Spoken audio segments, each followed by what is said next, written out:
America का स्वतंत्रता संग्राम। इसमें हम पढ़ेंगे अमेरिकी क्रांति के बारे में, ठीक है, कि अमेरिका का क्रांति क्यों हुआ था, क्या वजह थी कि अमेरिका क्रांति हुआ, फिर उसका विकास कैसे हुआ, सारी चीज़ों के बारे में पढ़ेंगे।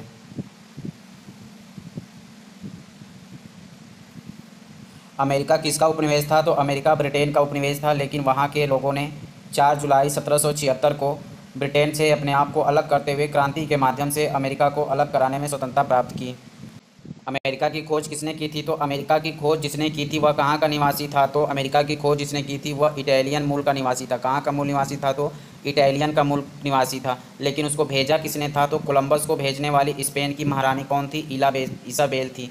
यानी कि भेजने वाली महारानी थी स्पेन की, लेकिन जो कोलंबस था, कोलंबस कहाँ का था? तो इटालियन का मूल निवासी था, लेकिन भेजा किसने था? तो स्पेन की महारानी ने भेजा था। ये पॉइंट ध्यान रखना है। अमेरिका का नाम जिस पे पड़ा था, यानी कि अमेरिगो वेस्पुची के नाम पे पड़ा था, तो वह कहाँ का निवासी था? तो वह फ्लोरेंस का निवासी था। यानी कि जिस व्यापारी के नाम पे अमेरिका का नाम पड़ा था, तो वह कहाँ का था? तो वह फ्लोरेंस का था, और वह एक भूगोलवेत्ता था। अमेरिका में ब्रिटेन वासियों के बसने का कारण क्या था? तो यूरोप में निरंतर होने वाले युद्ध और नरसंहारों से मुक्ति के लिए लोग अमेरिका के उपनिवेश में बसे। दूसरा, अस्थायी धातु और मसालों की खोज के लिए यहाँ पे लोग बसे। जिन लोगों को जबरन पकड़कर युद्धों में भाग लेने के लिए विवश किया जाता था, वो लोग अमेरिका में आके बसे। कारोबार की यूरोप में प्रतिकूलता के कारण पश्चिमी सभ्यता और संस्कृति का प्रसार करने के लिए विस्तारवादी एवं उपनिवेशवाद की भावना, धार्मिक तथा सांप्रदायिक अत्याचार एवं उत्पीड़न से मुक्ति एवं ईश्वर की आराधना के लिए राजनैतिक अधिकारों के लाभ प्राप्त करने की उम्मीद से लोग अमेरिका में आकर बसने लगे थे।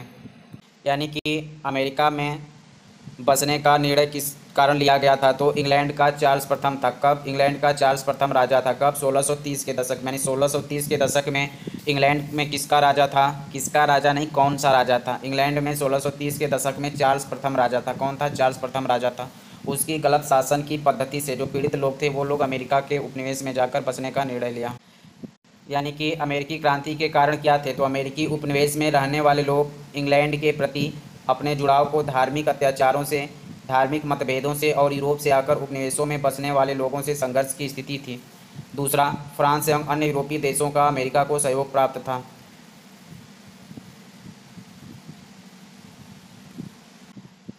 अमेरिका को किस देशों का समर्थन मिल रहा था? तो अमेरिका को स्पेन, फ्रांस, नीदरलैंड, हॉलैंड आदि देशों का समर्थन मिल रहा था।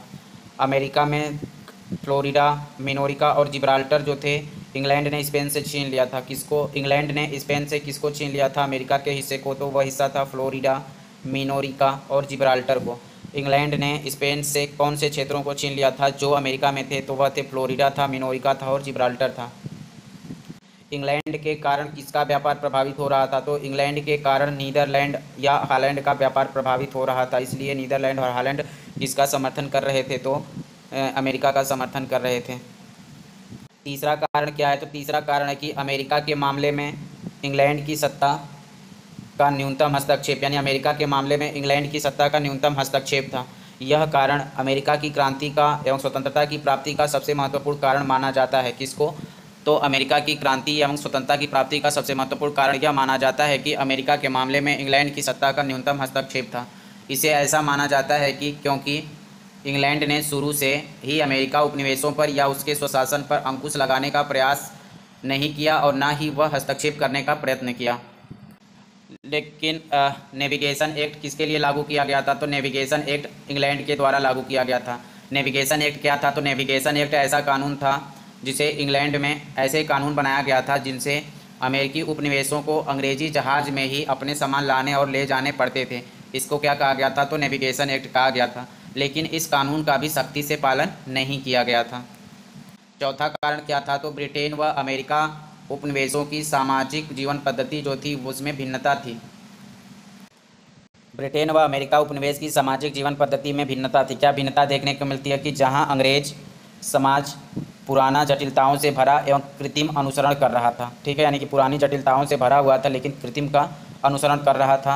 वहीं अमेरिका के जो लोग थे वह सरल थे, सहज थे एवं नई संस्कृतियों को आत्मसात करने पर बल दे रहे थे। यह कथन किसके द्वारा किया गया था? तो यह कथन ट्रेवेलियन के द्वारा दिया गया था। यह विचार किसका था? तो ट्रेवेलियन का विचार था। ट्रेवेलियन का क्या कहना था? कि ब्रिटेन व अमेरिकी उपनिवेश की सामाजिक जीवन पद्धति में भिन्नता थी। जहां पर इंग्लैंड किस आधार को मान रहा था? तो वह पुरानी परंपरा पद्धति को मान रहा था। वहीं अमेरिका नई जो खोज हो रही थी उसको सरल, सहज एवं नई संस्कृति को भी आत्मसात कर रहा था। ट्रेवेलियन ने यह बात कही थी। पांचवा कारण क्या है? सप्तवर्षीय युद्ध का होना। सप्तवर्षीय युद्ध कब हुआ था? 1756 से 1763 तक हुआ था। उपनिवेशों को प्राप्त करने के लिए अंतिम कड़ी मानी गई थी, यानी कि सप्तवर्षीय युद्ध वह युद्ध था जिसमें उपनिवेशों को प्राप्त करने के लिए अंतिम कड़ी मानी गई, जो कि मध्य यूरोपीय देशों के अतिरिक्त इंग्लैंड और फ्रांस के बीच यूरोप, अमेरिका और भारत में भी लड़ा गया था। भारत में इस समय कौन सा युद्ध लड़ा गया था? तो कर्नाटक का तृतीय युद्ध लड़ा गया था। सप्तवर्षीय युद्ध के दीर्घकालिक परिणाम हुए। कौन से परिणाम हुए? तो दीर्घकालिक परिणाम हुए, क्योंकि अमेरिका के जो उपनिवेश थे वह फ्रांस का समर्थन नहीं कर रहे थे। क्यों? क्योंकि कनाडा में रहने वाले जो फ्रांसीसियों से आक्रमण का खतरा था। जब सप्तवर्षीय युद्ध हुआ तो इसमें फ्रांस की हार हो गई थी, और फ्रांस की हार होने से औपनिवेशिक विस्तार का जो विराम लगा था वो कम हो गया। लेकिन इसी दौरान अमेरिकियों ने इंग्लैंड की शक्तियों की अवहेलना करना शुरू कर दी। अगला पॉइंट छठा क्या कहता है कि नए जीते गए क्षेत्रों की समस्या। नए जीते गए क्षेत्रों की क्या समस्या थी? तो सप्तवर्षीय युद्ध में फ्रांस की पराजय के बाद उत्तरी अमेरिका का संपूर्ण फ्रांसीसी क्षेत्र इंग्लैंड के अधिकार में आ गया। यानी कि जब फ्रांस का पराजय हो गया तो फ्रांस का कब्जा किस पे था? उत्तरी अमेरिका पे। उत्तरी अमेरिका में फ्रांस भी था और इंग्लैंड भी था, दोनों थे। तो फ्रांस हार गया तो फ्रांस का जो इलाका बचा तो उस पर कौन कब्जा करेगा? इंग्लैंड कब्जा करेगा। तो उस पर किसका, यानी कि उत्तरी अमेरिका के संपूर्ण फ्रांसीसी क्षेत्र पर किसका अधिकार हो गया? तो इंग्लैंड का अधिकार हो गया। इस क्षेत्र में मुख्यतः फ्रांसीसी और 25 यह 25 नहीं है, क्या है? मुख्यतः फ्रांसीसी और रेड इंडियन थे। कहाँ पे? जो क्षेत्र था, उत्तरी क्षेत्र था, वहाँ पे कौन था? तो फ्रांसीसी और रेड इंडियन का क्षेत्र था। उत्तरी अमेरिका के रेड इंडियन को अंग्रेज़ों से घृणा थी, यानी उत्तरी अमेरिका के रेड इंडियन को किससे घृणा थी? तो अंग्रेज़ों से घृणा थी। और वे किसको पसंद करते थे? तो वो फ्रांसीसियों को पसंद करते थे। राष्ट्रीयता की भावना का विकास। राष्ट्रीयता की भावना के विकास ने भी स्वतंत्रता क्रांति को जन्म दिया था। जैसे राष्ट्रीयता की भावना के विकास में क्या बात होती है? ब्रिटिश शासन ने उपनिवेशों से कब तक हस्तक्षेप की नीति अपनाई थी? तो ब्रिटिश शासन ने उपनिवेशों से 1700 ईस्वी तक हस्तक्षेप की नीति अपनाई थी। कब तक अपनाई थी? तो 1700 ईस्वी तक हस्तक्षेप की नीति अपनाई थी। और उपनिवेशों से राजस्व प्राप्त करने के लिए कोई विशेष नीति नहीं अपनाई थी। कब तक देखा गया था? तो 1700 ईस्वी तक देखा गया था। लेकिन ब्रिटिश ने उपनिवेशों से आर्थिक शोषण के लिए तीव्रता से कब कार्य किया जाने लगा? तो 18वीं शताब्दी से। कब से? 18वीं शताब्दी से, यानी 17वीं शताब्दी तक तो उनके ऊपर कोई प्रेशर नहीं था, ठीक है, कोई हस्तक्षेप की नीति नहीं अपनाई जा रही थी। लेकिन 18वीं शताब्दी से ब्रिटिश ने उपनिवेशों का उपयोग आर्थिक शोषण के लिए तीव्रता से किया जाने लगा। किसके द्वारा? ब्रिटिश के। अगला पॉइंट जो कारण बनता है वो क्या है? तो उपनिवेशों में स्वतंत्रता प्राप्ति के लिए जागरूकता बनता है। अमेरिकी उपनिवेश के जो लोग थे वह इंग्लैंड की तुलना में स्वतंत्रता में अधिक प्रेमी थे। यानी कि स्वतंत्रता के लिए अधिक प्रेमी का प्रमाण कहाँ देखा जा सकता है? तो वर्जीनिया के प्रथम अधिकार पत्र, यानी वर्जीनिया का प्रथम अधिकार पत्र कब बना था? तो 1618 में ही देखा जा सकता है कि जो अमेरिकी है वह स्वतंत्रता संग्राम यानी स्वतंत्रता के अधिक प्रेमी थे। लंबे समय तक स्वशासन के कारण अमेरिकी उपनिवेशों में एक उन्मुक्त वातावरण स्वच्छंदता के साथ निर्मित हो चुकी थी। यह विचार किसने व्यक्त किया था? तो अमेरिका के राष्ट्रपति जेफरसन ने कहा था। उन्होंने क्या कहा था कि अमेरिका के क्रांति की नींव 1620 में ही रखी गई थी। यह बात किसने कही थी? तो राष्ट्रपति जेफरसन ने ही कही थी। किसके आधार पे? तो वर्जीनिया के प्रथम अधिकार पत्र जो 1618 में हुआ था उसके आधार पे कहा गया था। उपनिवेशों का आर्थिक शोषण। उपनिवेशों का आर्थिक शोषण, जैसे नौ संचालन नियम। नौ संचालन नियम कब किया गया था? नौ संचालन नियम के अंतर्गत क्या बनाया गया था? तो नौ संचालन अंतर्गत कहा गया था कि अमेरिका वाले ब्रिटिश जहाज़ का प्रयोग करेंगे। यह कब किया गया था? तो 1651 और 1663 को पारित किया गया था। यानी 1651 को यह नियम बनाया गया था और 1663 को पारित किया गया था। कौन सा? नौ संचालन नियम को 1651 में लागू नियम बनाया गया और 1663 में पारित किया गया था। और टैक्स को 5% से बढ़ाकर कितना कर दिया गया था? तो टैक्स को 5% से बढ़ाकर 13% कर दिया गया था। व्यापार अधिनियम क्या था? तो व्यापार अधिनियम यह नियम था।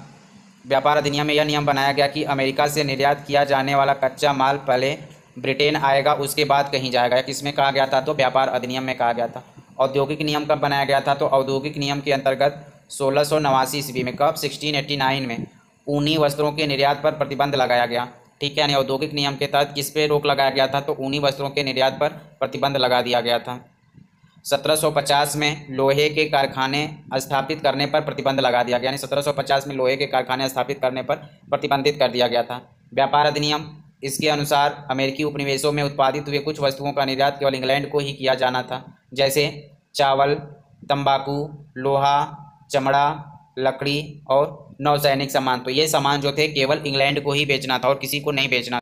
अमेरिकी क्रांति के तात्कालिक कारण, यानी अमेरिकी क्रांति के तात्कालिक कारण किसे बोले जाते हैं? तो इसमें है लॉर्ड नॉर्थ की चाय नीति। यानी कि चाय नीति किसने बनाया था? तो लॉर्ड नॉर्थ ने चाय नीति बनाई थी। अमेरिका के लोग मुख्यतः दो विचारों में बटे थे, पहला देशभक्त में और दूसरा राष्ट्रवादी में बटे थे। यानी अमेरिका के लोग किस विचारों में बटे थे? तो अमेरिका के लोग दो विचारों में बटे थे, एक विचार देशभक्त में बटा था और दूसरा विचार राष्ट्रवादी अतिवादी भी एक धारा का निर्माण कर चुके थे। यानी कि इसमें राष्ट्रवादी जो थे अतिवादी भी एक धारा का निर्माण कर चुके थे। देशभक्तों एवं अतिवादियों का विश्वास था कि जब तक चाय पर कर रहेगा, अमेरिका उपनिवेश वासियों पर इंग्लैंड की सांसद की अधिकार का सिद्धांत बना रहेगा। कौन किसका मानना था? तो देशभक्त एवं अतिवादियों का मानना था कि जब तक चाय पर कर रहेगा, यानी कि जब तक चाय पर टैक्स रहेगा, अमेरिकी उपनिवेश वासियों पर इंग्लैंड की सांसद का अधिकार का सिद्धांत बना रहेगा और इस सिद्धांत के आधार पर कभी भी अमेरिका के लोगों पर इस सिद्धांत का पूर्ण प्रयोग हो सकता है। इसी दौरान लोगों को उग्र राष्ट्रवादियों सैमुअल एडम्स जैसे आदर्श नेता मिल गया। यानी कि इसी दौरान इन लोगों को किसका समर्थन मिलता है? तो उग्र राष्ट्रवादी सैमुअल एडम्स का समर्थन मिलता है। सैमुअल एडम्स कैसा नेता था? तो आदर्शवादी नेता। किसके प्रस्ताव पर पत्र व्यवहार समितियों का गठन किया गया? तो सैमुअल एडम्स के प्रस्ताव पर। सैमुअल एडम्स के प्रस्ताव पर पत्र व्यवहार समितियों का गठन किया गया। सबसे पहले बोस्टन में। कब? सबसे पहले बोस्टन में 17 नवंबर 1772 में पत्र व्यवहार समिति का गठन हुआ। यानी कि सबसे पहले पत्र व्यवहार समिति का गठन कब हुआ था? तो सबसे पहले पत्र व्यवहार समिति का गठन नवंबर 1772 में हुआ था। किसके नेतृत्व में? सैमुअल एडम्स के नेतृत्व में। और कहाँ पे हुआ था? तो सबसे पहले बोस्टन में हुआ था। ईस्ट इंडिया कंपनी की आर्थिक व्यवस्था कब लड़खड़ाई हुई थी? तो 1773 में ईस्ट इंडिया कंपनी की आर्थिक व्यवस्था लड़खड़ाई हुई थी। ठीक है, क्यों? क्योंकि इस समय ये फ्रांस का जो सप्तवर्षीय युद्ध चला था, तो उसमें जो साधन इनके खर्च हो गए थे, तो इसलिए इनकी आर्थिक स्थिति क्या थी? लड़खड़ाई हुई थी। और भारत में भी ईस्ट इंडिया कंपनी के गोदाम चाय से भरे हुए थे।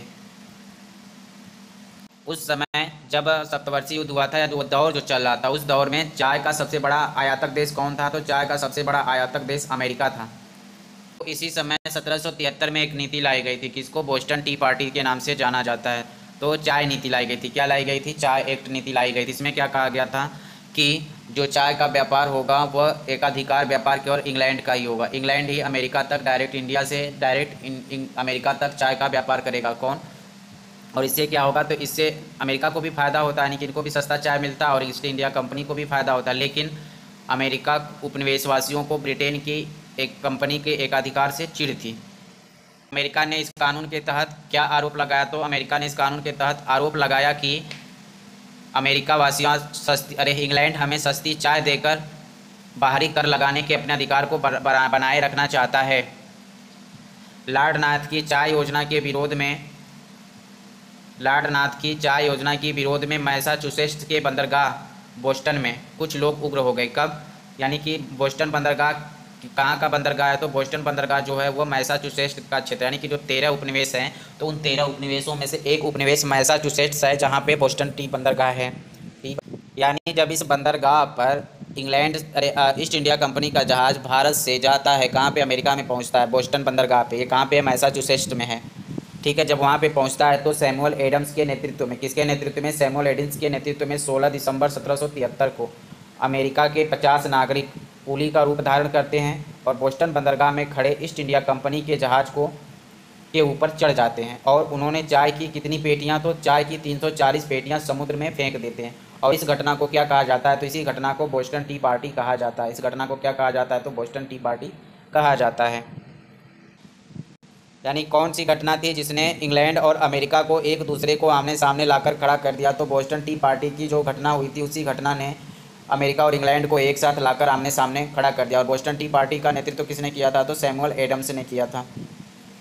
ब्रिटिश पार्लियामेंट ने कठोर नियम निर्णय किए जिसका उद्देश्य विरोधियों का दमन करना था और उस कानून का अमेरिका के साथ साथ इंग्लैंड के विलियम पिट बकिंघम जैसे लोगों ने भी विरोध किया था। किसने विरोध किया था?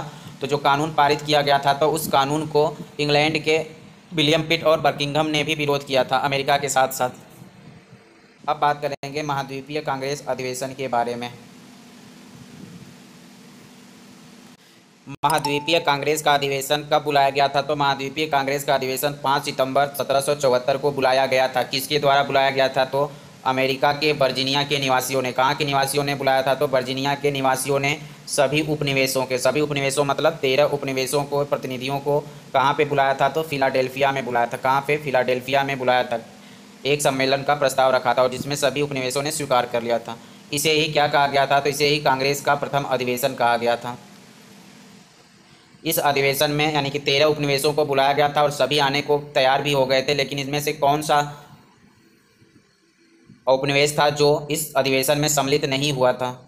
तो वह था जॉर्जिया। कौन नहीं सम्मिलित हुआ था? तो जॉर्जिया नहीं सम्मिलित हुआ था। और सम्मेलन बुलाया किसने था? तो वर्जीनिया के निवासियों ने बुलाया था। कहाँ पे बुलाया गया था? फिलाडेल्फिया में बुलाया गया था। कब बुलाया गया था? तो 5 सितंबर 1774 को बुलाया था। और शामिल कौन नहीं हुआ था? तो जॉर्जिया शामिल नहीं हुआ था। इन प्रतिनिधियों में बात करें तो मैसाचुसेट्स से कौन थे? तो मैसाचुसेट्स से के जान थे, यानी जॉन एडम्स थे। मैसाचुसेट्स से कौन थे? जॉन एडम्स थे, सैमुअल एडम्स थे। वर्जीनिया से कौन था? तो वर्जीनिया से जॉर्ज वाशिंगटन था तथा पैट्रिक हेनरी था। वर्जीनिया से कौन था? तो वर्जीनिया से जॉर्ज वाशिंगटन तथा पैट्रिक हेनरी था। दक्षिण कैरोलिना से कौन था? दक्षिण कैरोलिना से जॉन रोटलेज था।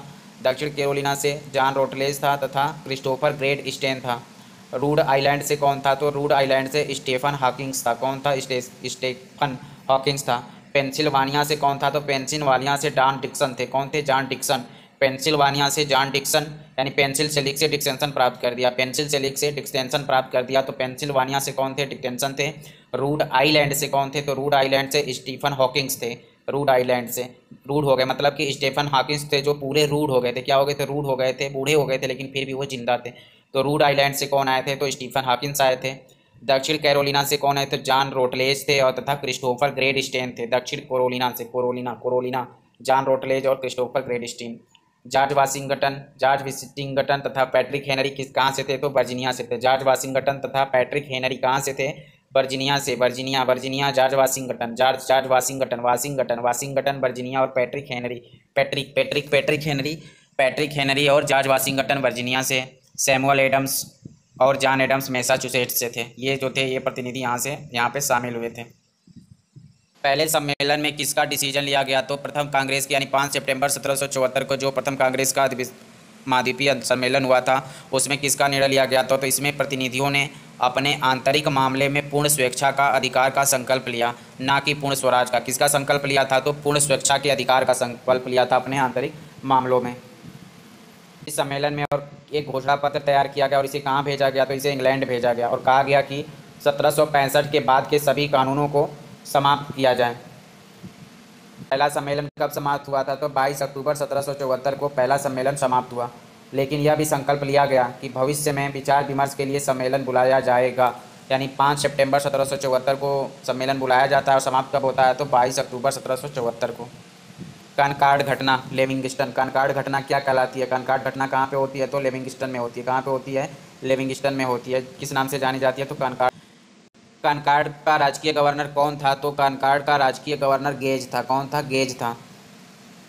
गवर्नर जनरल कौन था? गेज था। और उनकी बातों को नज़रअंदाज किया जा रहा था। किसकी बातों का नज़रअंदाज किया जा रहा था? तो राजकीय गवर्नर जनरल गेज की बातों को नज़रअंदाज किया जा रहा था। जब गेज ने क्या सुना? गेज ने सुना कि विद्रोही बोस्टन से 18 मील दूर, यानी कि बोस्टन का जो बंदरगाह था वहाँ से 18 मील दूर कनकॉर्ड नामक के गाँव में। कनकॉर्ड नामक गाँव कहाँ पे था? तो लिविंगस्टन में था। कनकॉर्ड नामक गाँव में सैनिक सामान जुटा रहे हैं, तो उसने इस सामान को हस्तगत करने के लिए एक टुकड़ी भेजी। स्वयंसेवकों के दल ने कहाँ पे? स्वयंसेवकों के दल ने लिविंगस्टन गांव के पास, कहाँ पे? लिविंगस्टन गांव के पास ब्रिटिश सेना का रास्ता रोकने में असफल प्रयास किया। क्या किया था? असफल प्रयास किया था। इस प्रयास में कितने स्वयंसेवक मारे गए थे? तो इस प्रयास में 8 स्वयंसेवक मारे गए और ये 8 स्वयंसेवक कहाँ के थे? तो अमेरिका के थे। 8 स्वयंसेवकों को मारे जाने की सूचना सभी अमेरिकी उपनिवेशों में फैल गया। देखते देखते क्या हुआ? 2000 स्वयंसेवक ब्रिटिश सेना के खिलाफ कनकॉर्ड पहुंच गए। यानी 2000 स्वयंसेवक ब्रिटिश सेना के खिलाफ कहाँ पहुंच जाते हैं? तो कनकॉर्ड पहुंच जाते हैं और इस संघर्ष में कई अंग्रेज सैनिक मारे गए। इसी घटना से अमेरिकी क्रांति की औपचारिक शुरुआत मानी जाती है। यानी किस घटना से अमेरिकी क्रांति की औपचारिक शुरुआत मानी जाती है? तो कनकॉर्ड के घटना से अमेरिकी क्रांति की औपचारिक शुरुआत मानी जाती है, जो कब हुई थी? तो 19 अप्रैल 1775 को हुआ था। कनकॉर्ड का घटना कब हुआ था? तो 19 अप्रैल 1775 को हुआ था। कहीं कहीं यह डेट 18 अप्रैल मिलता है। क्या मिलता है? तो 18 या 19 अप्रैल 1775 को हुआ था कनकॉर्ड का घटना। कहाँ पे हुआ था? लिविंगस्टन में हुआ था। जो स्वयंसेवक मारे गए उन्हें शहीद का स्थान प्राप्त हुआ और इसी के साथ इंग्लैंड के विरुद्ध संघर्ष का मार्ग खोल दिया गया। द्वितीय महाद्वीप कांग्रेस का अधिवेशन कब हुआ था? तो द्वितीय महाद्वीप कांग्रेस का अधिवेशन लिविंगस्टन और कनकॉर्ड की घटनाओं से स्वतंत्रता आंदोलन का मार्ग प्रशस्त हो गया। इसी परिस्थिति में 10 मई 1775 को कब? 10 मई 1775 को। घटना कब घटी थी? 18 अप्रैल 1775 को। और द्वितीय महाद्वीपीय कांग्रेस कब बुलाया गया? तो 10 मई 1775 को फिलाडेल्फिया में ही द्वितीय कांग्रेस की बैठक हुई थी। इस अधिवेशन की अध्यक्षता किसने की थी? तो इस अधिवेशन की अध्यक्षता जॉन हैनकॉक ने की थी। किसने की थी? जॉन हैनकॉक ने की थी। ये जॉन हैनकॉक कौन था? तो बोस्टन के एक समृद्ध व्यापारी था। इसी ने इस अधिवेशन की अध्यक्षता की थी। दूसरी बैठक में किसने महत्वपूर्ण भूमिका निभाने वाले में कौन थे? तो थॉमस जेफरसन था और बेंजामिन फ्रैंकलिन था। इस अधिवेशन में जो घोषणा पत्र तैयार हुआ था उसमें स्पष्ट कहा गया कि हमारा संघर्ष व उद्देश्य न्याय संगत है। इस घोषणा के बाद कांग्रेस ने सेना खड़ी करने का प्रस्ताव पर क्रियान्वयन किया। कब? दूसरे जो सम्मेलन बुलाया गया था उसमें कांग्रेस ने सेना खड़ा करने का प्रस्ताव का क्रियान्वयन किया। और जो सेना रखने का प्रस्ताव किया गया तो उस सेना का महाद्वीपीय सेना का सर्वोच्च कमांडर किसे घोषित किया गया? तो वाशिंगटन जॉर्ज को सेना का सर्वोच्च कमांडर घोषित किया गया। कब? 15 जून 1775 को, यानी 10 मई 1775 को बैठक बैठती है। और सेना का कमांडर कब घोषित किया जाता है? तो सेना का कमांडर घोषित किया गया 15 जून 1775 को। उधर ब्रिटेन में जॉर्ज तृतीय था। ब्रिटेन की संसद ने अमेरिकी उपनिवेशों के आग्रह को पूरी तरह से नज़रअंदाज कर दिया। अमेरिकी उपनिवेश को विद्रोही कब घोषित किया गया? तो अब अमेरिकी उपनिवेश को 23 अगस्त 1775 को क्या कर दिया गया? तो विद्रोही घोषित कर दिया गया। किसके द्वारा? जॉर्ज तृतीय के द्वारा अमेरिकी उपनिवेश को विद्रोही घोषित कर दिया गया 23 अगस्त 1775 को। इस तरह दोनों के बीच संघर्ष की खुली प्रक्रिया का प्रारंभ हुआ। अमेरिकी स्वतंत्रता से संबंधित घोषणा पत्र। इस घोषणा पत्र में 4 मुख्य बातें थी। कितनी मुख्य बातें थी? तो 4 मुख्य बातें थी। क्या थी? तो 4 मुख्य बातों में पहली थी प्रस्तावना। प्रस्तावना में क्या था कि स्वतंत्रता की घोषणा क्यों नहीं की जाए। दूसरा, मानवाधिकारों की घोषणा। तीसरा, ए बिल ऑफ एडिक्टमेंट स्टेट। और चौथा, ए स्टेटमेंट ऑफ सेपरेशन। ये 4 मांग कितनी थी? तो 4 मुख्य बातें थी अमेरिकी स्वतंत्रता संग्राम का जो घोषणा पत्र था। इस घोषणा के समय महाद्वीपीय कांग्रेस ने रिचर्ड हेनरी ने अमेरिकी स्वतंत्रता का प्रस्ताव रखा था। यानी अमेरिकी स्वतंत्रता का प्रस्ताव किसने रखा था? तो अमेरिकी स्वतंत्रता का प्रस्ताव महाद्वीपीय कांग्रेस ने रिचर्ड हेनरी ने रखा था। किसने रखा था? रिचर्ड हेनरी ने रखा था।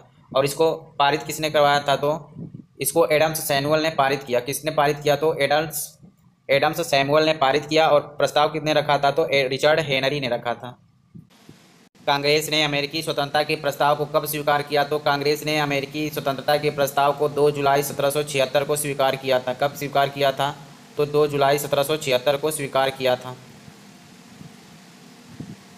फिलाडेल्फिया के द्वितीय सम्मेलन में थॉमस जेफरसन की अध्यक्षता में एक 5 सदस्यीय समिति ने स्वतंत्रता की घोषणा का प्रारूप तैयार किया। यानी स्वतंत्रता की घोषणा का प्रारूप किसने तैयार किया था? तो थॉमस जेफरसन ने तैयार किया था। कब? 4 जुलाई 1776 को। 4 जुलाई 1776 को कहाँ पे? फिलाडेल्फिया के द्वितीय सम्मेलन में। इसीलिए अमेरिका का स्वतंत्रता दिवस कब मनाया जाता है? तो अमेरिका का स्वतंत्रता दिवस 4 जुलाई को मनाया जाता है। क्यों?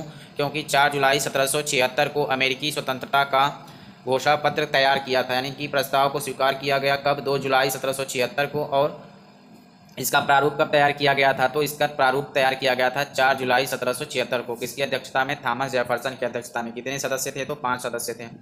इसी दौरान एडम्स ने जॉर्ज वाशिंगटन को सेना का सर्वोच्च कमांडर मनोनीत करते हुए प्रस्ताव की घोषणा कर दी, जिसे सभी ने स्वीकार कर लिया। इस घोषणा पत्र का मूल उद्देश्य में मुख्य बातें मुख्य रूप से 3 थी। कितनी थी? तो मुख्य रूप से 3 थी। पहला, सभी अमेरिकी वासियों के लिए स्वतंत्रता और समानता का अधिकार होगा। दूसरा, जॉर्ज तृतीय के विरुद्ध 27 शिकायतों का आरोप था। तीसरा, 13 उपनिवेशों द्वारा इंग्लैंड से राजनैतिक रूप से अलग होने की घोषणा। अर्थात घोषणा का मूल आधार क्या था? तो घोषणा का मूल आधार था समानता, स्वतंत्रता और खुशहाली थी। क्या थी? स्वतंत्रता का घोषणा का मूल आधार समानता, स्वतंत्रता और खुशहाली मिलती है। वहीं फ्रांस में क्या मिलता है? स्वतंत्रता, समानता और भ्रातृत्व मिलता है। इस घोषणा पत्र को अमेरिका का जन्म प्रमाण पत्र माना जाता है। यानी कि जो जेफरसन द्वारा तैयार किया गया था घोषणा पत्र को, तो इस घोषणा पत्र को क्या माना जाता है? तो क्या माना जाता है? अमेरिका का जन्म प्रमाण पत्र माना जाता है। मनुष्य के नैसर्गिक अधिकारों का यह सिद्धांत प्रसिद्ध विचारक जॉन लॉक की पुस्तक सेकेंड ट्रीटाइज ऑन गवर्नमेंट में से लिया गया है। यानी कि मनुष्य के नैसर्गिक अधिकारों का जो है सिद्धांत प्रस्तुत किया गया था, किसके विचारों से लिया गया है? तो जॉन लॉक की पुस्तक सेकेंड ट्रीटाइज ऑन गवर्नमेंट से लिया गया है। वर्जीनिया के संविधान का प्रारूप किसने तैयार किया था? तो वर्जीनिया के संविधान का प्रारूप जेफरसन ने ही तैयार किया था। किसने तैयार किया था? जेफरसन ने ही। अमेरिका स्वतंत्रता के घोषणा पत्र में मानव के प्राकृतिक अधिकारों के संरक्षण पर बल दिया गया। अमेरिका के संविधान में माना गया है कि ईश्वर ने सभी मनुष्यों को समान बनाया है। ईश्वर ने उन्हें कुछ ऐसे अधिकार दिए हैं जिन्हें उनसे कोई छीन नहीं सकता। सत्ता का मूल स्रोत जनता है और जनता को अपनी सरकार बनाने का पूर्ण अधिकार है। स्वतंत्रता की घोषणा का की खबर के बाद फिलाडेल्फिया, बोस्टन जैसे अनेक स्थानों पर लोगों ने मोमबत्ती की प्रज्वलनशीलता किया और अति उत्साहित लोगों ने अपनी प्रसन्नता के लिए एकत्र होकर बंदूक और तोप भी चलाए। कहाँ पे हो रहा था? तो फिलाडेल्फिया और बोस्टन जैसे जगहों पे। लेकिन एक वर्ग कौन सा था जो इस खुशी में शामिल नहीं हुआ था? तो वह था रेड इंडियन। रेड इंडियन था, अफ्रीका थे और अमेरिका के मूल निवासी थे, जो इसमें समाहित या स्थित परिवर्तन आने वाला नहीं था, इनको ऐसा लग रहा था। अमेरिकी स्वतंत्रता प्राप्ति में क्रांति में तीन घटक थे। अमेरिकी स्वतंत्रता प्राप्ति के क्रांति में तीन घटक कौन कौन थे? तो प्रकृति था, वाशिंगटन का नेतृत्व था और फ्रांस का सहयोग था। क्या क्या था अमेरिका स्वतंत्रता प्राप्ति की क्रांति में? तीन घटक कौन कौन से थे? प्रकृति और वाशिंगटन का नेतृत्व और फ्रांस का सहयोग था। दूसरा, सफलता एक अन्य प्रमुख कारण वफादारों का अव्यवस्थित होना है। किसमें कहा था? टोरी लोग ने कि सफलता का एक अन्य प्रमुख कारण वफादार का उत्तरदायित्व होना था। अमेरिका के संविधान को 4 सितंबर 1787 को, कब? 4 सितंबर 1787 को कितने लोगों के हस्ताक्षर के बाद? 55 लोगों के हस्ताक्षर के बाद 4 पृष्ठ का संविधान 21 जून 1788 को लागू हुआ। अमेरिका में गणतंत्र की स्थापना की गई तथा संघ पद्धति का निर्माण किया गया, इसलिए यूनाइटेड ऑफ अमेरिका कहा गया। मार्च 1789 में पहली सरकार बनी, जिसे नई सरकार कहा गया, और जॉर्ज वाशिंगटन को प्रथम राष्ट्रपति बने और जेफरसन ने डेमोक्रेटिक पार्टी की स्थापना की। डेमोक्रेटिक पार्टी की स्थापना किसने की? तो जेफरसन ने की, और बाद में अमेरिका के तीसरे राष्ट्रपति बने। जेफरसन अमेरिका के चौथे राष्ट्रपति थे, तो तीसरे राष्ट्रपति थे।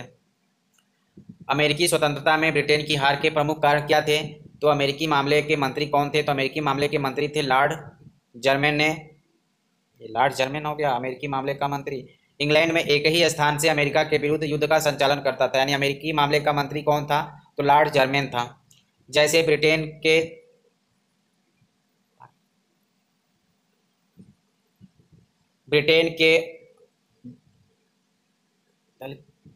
अमेरिका के प्रति सहानुभूति रखने वाले इस दल के निम्न सदस्य का नाम प्रमुख है। कौन था? तो विलियम पिट था, एडमंड बर्ग था और चार्ल्स फॉक्सन था। ये क्या कर रहे थे? तो ये अमेरिका के समर्थक थे। कौन कौन? विलियम पिट, एडमंड बर्ग और चार्ल्स फॉक्सन। इंग्लैंड के लोग अमेरिका की शक्ति का ठीक से अनुमान नहीं लगा पाए। इंग्लैंड के अमेरिकी की दूरी 3000 मील और 4600 किलोमीटर थी। उन स्थानीय क्षेत्रों के बारे में ब्रिटेन की समझ युद्ध स्तर पर बहुत दक्ष नहीं थी। कई युद्ध छापामार प्रवृत्ति में लड़े गए। आयरलैंड में के प्रति नीति में परिवर्तन। अमेरिका की क्रांति का फ्रांसीसी की क्रांति पे प्रभाव।